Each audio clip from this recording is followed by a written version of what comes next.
Everyone, welcome to my new channel question paper channel पर आपका हार्दिक अभिनंदन है। आज का जो क्वेश्चन पेपर है हमारा वो है इनऑर्गेनिक केमिस्ट्री का। ठीक है, सेकंड सेमेस्टर एमएससी का। ये आपका 3 घंटे का होने वाला है पेपर। टोटल 80 मार्क्स का होगा, जिसमें आपको 5 क्वेश्चन अटैम्प्ट करने हैं। और क्वेश्चन जो नंबर 1 है, मतलब पहला क्वेश्चन कंपलसरी रहेगा और 5 क्वेश्चन है, तो मतलब एवरी क्वेश्चन जो है 16 मार्क्स को कैरी करेंगे, तो 80 के इक्वल हो जाएगा। तो पहला क्वेश्चन देख लीजिए क्या है। आपने देखिए यहाँ पर क्रोमियम एटम की ग्राउंड स्टेट निकालनी है। बहुत सिंपल है। ग्राउंड स्टेट टर्म सिंबल से रिलेटेड आपकी एक यूनिट है, वो आप अच्छे से कर लेना। उसमें से क्वेश्चन आता ही आता है, वो आपको दिख भी रहा है स्क्रीन पे। ठीक है, सेकंड है जिंटल आयन, मोस्ट इंपॉर्टेंट है। इसके ऊपर तो हाईटेक करके जो है टीचर समझाता है कि एग्जाम में आता भी है, और दूसरी बात है नेट गेट में भी पूछ लिया जाता है। नेक्स्ट है right relationship between magnetic susceptibility and magnetic momentum. Magnetic momentum और ससेप्टिबिलिटी के बीच में आपने रिलेशन बताना है। ठीक है, डी है draw the orbital picture of bonding in metal and carbonyl ligand. Carbonyl ligand और मेटल के बीच में जो है आपने ऑर्बिटल स्ट्रक्चर को ड्रॉ करना है। ई है डिफाइन आइसोलेबल स्पीसीज, आइसोलोबाल स्पीसीज के बारे में आपने एक्सप्लेन करना है। ठीक है, एग्जाम्पल दे देना, साथ में एग्जाम्पल जरूर देने हैं। उसके बाद है next what is an nephelauxetic effect, इसको एक्सप्लेन करना है एग्जाम्पल के साथ। नेक्स्ट है calculate the spin magnetic momentum of the complex. ये दिया हुआ आपको पोटेशियम डाई साइनो मैंगनीज, मतलब इसमें आप देखोगे तो इसमें आपने स्पिन मैग्नेटिक मोमेंटम को एक्सप्लेन करना है। एक तो मैग्नेटिक मोमेंटम होता है, हम सिंपल निकालते हैं, स्पिन मैग्नेटिक मोमेंटम होता है। नेक्स्ट है आपका calculate the number of metal metal bond in this complex. आपने मेटल मेटल बॉन्ड के रिगार्डिंग मैंने वीडियोस डाली हुई है। कंसेप्ट स्टडी पॉइंट हमारा एक चैनल है, उस पर भी हमने वीडियो डाली हुई है, मैंने डाली है। मेटल बॉन्ड कैसे कैलकुलेट, बहुत सिंपल एंड ईजी वे से मैंने बताया हुआ है, आप उन वीडियोस को देख लेना। क्वेश्चन ये तो मास्टर्स का ही पेपर है, आपका नेट गेट में भी एग्जाम आएंगे, उसको भी आप इजीली से सॉल्व कर लोगे, तो वहाँ से वो देख लीजिएगा। ठीक है, ये मतलब 8 थे, 2-2 नंबर के क्वेश्चन है, 16 मार्क्स का कैरी आउट करेंगे। सेक्शन ए में 2 क्वेश्चन है। पहला जो क्वेश्चन है वो, इसमें 2 पार्ट है। देखिए पहला, draw and explain molecular orbital diagram for the octahedral complexes. आपको दिया हुआ है हेक्सा, मतलब जो है एक्वा निकलेट जो आयन है आपका, इसमें आपने दोनों इंटरेक्शन बतानी है, सिग्मा भी और पाई भी। ठीक है, दोनों आपने जो है एक्सप्लेन करनी है। नेक्स्ट है आपने spin free and spin paired complexes के बारे में एक्सप्लेन करना है, और लिमिटेशन ऑफ बतानी है क्रिस्टल फील्ड थ्योरी की लिमिटेशन क्या थी।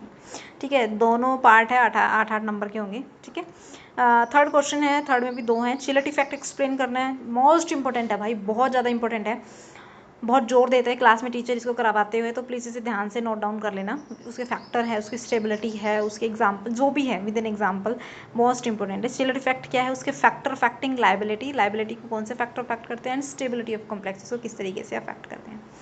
बी पार्ट में जो दिया हुआ है, discuss and draw the general accepted energy level diagram for tetrahedral complexes के लिए आपने जो है एनर्जी लेवल डायग्राम ड्रॉ करना है और उसको बताना है कि कैसे क्या हुआ। सेक्शन बी में भी 2 क्वेश्चन है। देखिए क्वेश्चन नंबर 4 जो है उसमें 3 पार्ट है। फर्स्ट ए जो है explain the difference between Racah parameter and beta nephelauxetic ratio के बारे में, इनके बीच में डिफरेंस बताना, पहले होते क्या हैं फिर डिफरेंस बता देना। ठीक है ना। बी में दिया है Jahn Teller distortion, most important दिया, जोन टेलर डिस्टॉर्शन बताना है आपने विद एग्जांपल, और electronic absorption spectra of copper complexes का ही आप एग्जांपल लेके इसका इलेक्ट्रॉनिक एब्जॉर्प्शन स्पेक्ट्रा जो है शो करोगे। सी जो दिया हुआ है that is the isosbestic point with suitable example, आपने जो है ये एक्सप्लेन करना है। जो पार्ट क्वेश्चन नंबर 5 है उसमें आपने ऑरल डायग्राम ऑर्गल डायग्राम बताना है।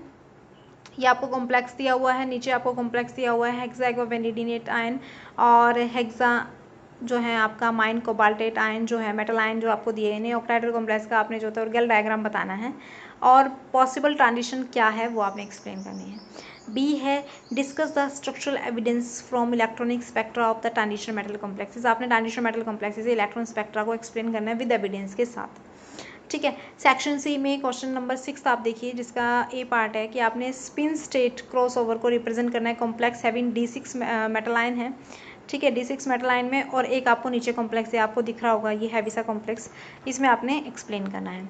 बी जो पार्ट है explain the orbital contribution toward magnetism, also discuss orbital contribution in high spin and low spin octahedral complexes form D1 to D10 species, मतलब D1 से लेकर D10 स्पीसीज के लिए आपने जो है high spin and low spin octahedral, मतलब इसको जो है ऑर्बिटल कॉन्ट्रीब्यूशन को एक्सप्लेन करना है।